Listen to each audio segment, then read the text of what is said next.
In particular, one of the most famous is an account that Robert Monroe, who founded the, Monroe Institute and so forth, that the CIA used to use sometimes as a place to conduct advanced remote viewing. Robert Monroe, in his second book, Far Journeys, I think from 1985, basically says that in the course of his astral projections, he discovered that we're living in a control system that is managed by entities who work for a demiurge that's harvesting us for what he called Loosh. Mm-hmm. He said that we're in a Loosh farm, that humans are being deliberately subjected to conditions that create extreme emotional states.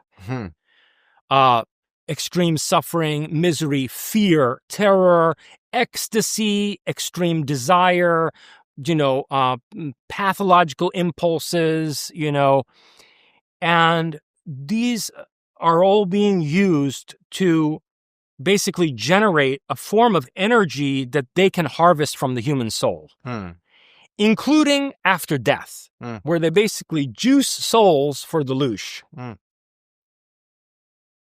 Now, there was also a researcher called Carla Turner, who I believe was killed, even though she supposedly died of cancer at the age of 48. The CIA has something that mimics a very fast-acting cancer, and they've used this on a number of occasions to kill prominent people, I believe also including the Shah of Iran. Really? Yeah. Who else? Do you remember Peter Jennings did this special on UFOs? Do you remember that? In the night, whenever it was that he died, shortly before his death, he did this huge special on UFOs for which he had recorded like days and days worth of footage with all kinds of prominent whistleblowers. And it was supposed to air on primetime television. Is that true? With him as the narrator. Yeah, they aired it, but what they aired excluded 90% of the material. I didn't know that. Peter Jennings did a UFO special, including a lot of whistleblowers. Extensive. I had no idea. Like, it was supposed to be like a multi-part program that would air over weeks or something. And he records this thing, gets cancer, drops dead. Really? Like within a year of like this program airing. I had no idea. I didn't know about any of this. Yeah. What? Yeah. Peter, So I think he that's was like another... Walter Cronkite 2.0. That's right. So that's another case of it. What? And so I think Carla Turner was killed by this. In any case, Carla Turner did interviews with a lot of experiencers, abductees, who reported the same kinds of things as Robert Monroe did in Far Journeys, where they said that we are in a control system that's being managed from out of a metallic sphere just beyond the Earth. And they describe the inside of this thing. What? I think, going back to our first conversation, what they're describing is the inside of the moon. That there is what we might call, using the Soviet language, a psychotronic control system, a kind of spectral technology inside of the moon, which is impinging on and manipulating humans in the afterlife state. What? And it's not omnipotent. Yeah. It's not a flawless system. So it's possible to assert your free will and self-determination in the face of this system, but it's very difficult. So a lot of people have had near-death experiences, for example. They describe being pulled toward this light. It's like they couldn't resist going into the light. Yeah. They tried in some cases, but it was almost as if it was an electromagnet, like pulling them into it. Sure. And then when they go into the light, one of the most common things that's described is that people are shown their dead relatives and religious authority figures, like Jesus. And, or like if you're a Hindu, you see Hindu gods, interestingly. I'll give you a terrifying case from a Hindu in a minute.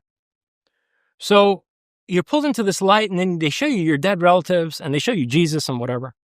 Well, here's the problem, Jesse, is that if you look at Dr. Ian Stevenson's extremely rigorous research on reincarnation that he did at the University of Virginia for decades on children's spontaneous memories of past lives, all the cases show that the average interval between death and reincarnation is something like, it could be anywhere from 6 months to 3 years maximum. It's usually not more than several years. So when you are having a near-death experience, and your grandmother, and let's say you're in your 60s in your 60s, and you see your grandmother who died when you were in your 20s, that's bullshit. You are being shown an artificially generated simulacrum of your dead relatives to manipulate you by a psychotronic technology. This is getting by into... a psychotronic technology. You really think that? Yes, I do. Really? And I say that as someone who was, at the bedside, at the deathbed of a couple of my relatives who were experiencing these things. When people are very close to death, they also see dead relatives come around their hospital beds. Very commonly reported. And so one case was my great aunt, or I was there while she was like not describing to us, she was having conversations with dead relatives that, the other family members knew, oh, that's so-and-so, she's talking to so-and-so as if he's like in the hospital room. And the most striking case was with my own grandmother, my Persian grandmother, to whom I owe the fact that I fluently speak Persian, because both of my parents worked when I was growing up, and they would leave me with her during the days, and she hardly spoke any English. So I learned like Persian practically as my first language in New York. So I was very close to my grandmother. And when she was dying, this exact thing happened. She starts talking to my dead grandfather. Now, my Persian grandfather died when my father was 4, okay?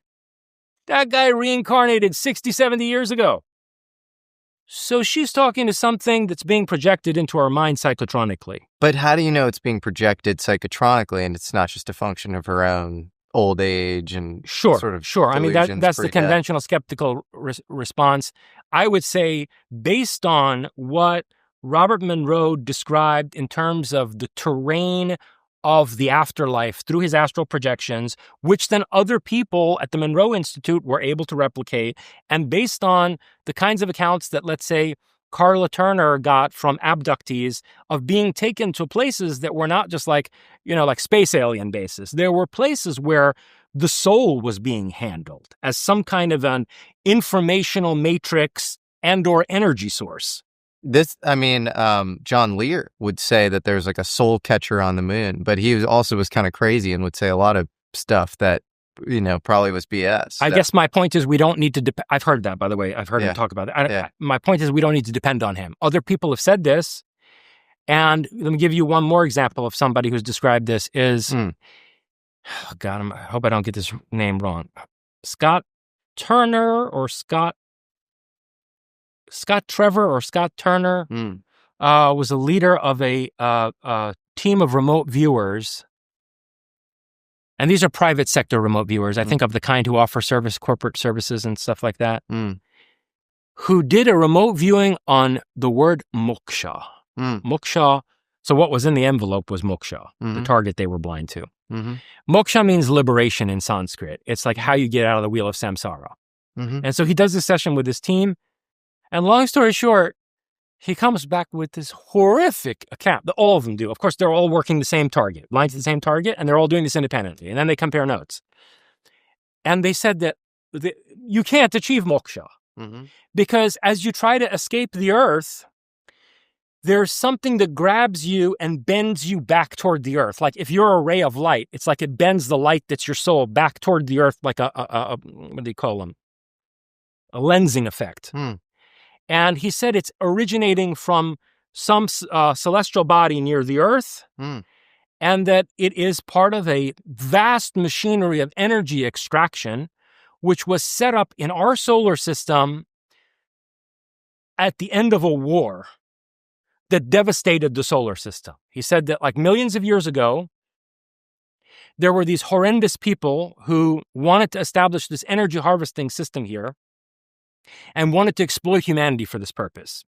And there was a rebellion against them, and the conflict was waged across the entire solar system.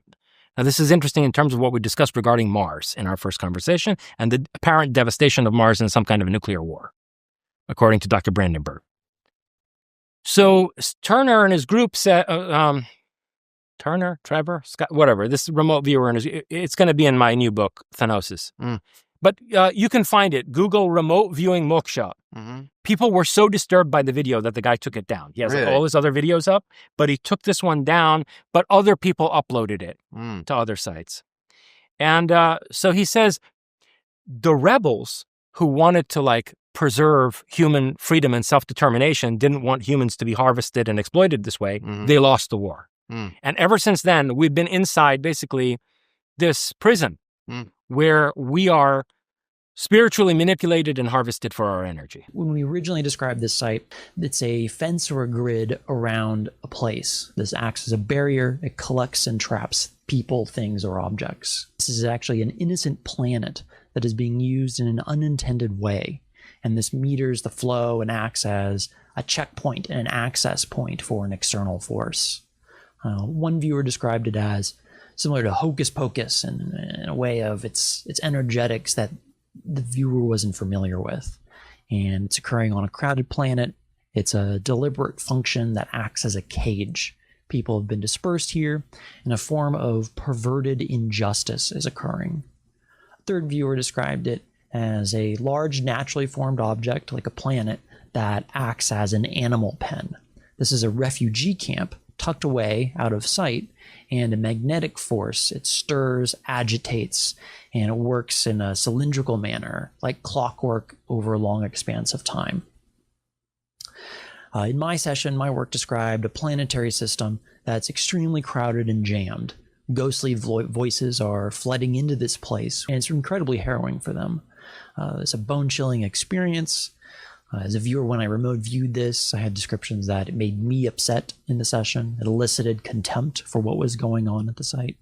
But the activity at the site was this concept of a net that's been spun, and it's an operation of catch and release on a grand scale. So there's a massive grid that exists around this planet, and it acts as a checkpoint, a waypoint, or a rest stop where souls are drained, and then that in turn energizes something else. That's so depressing. I mean, is there any aspirational streak within that? Do you believe in God? Do you think I believe in Prometheus. Okay. In other words, the reason that Prometheus has become such a central archetype to my philosophical project is because if you look at the structure of this myth, it encompasses all the major elements of most religious belief systems, but in a way that's empowering to humanity.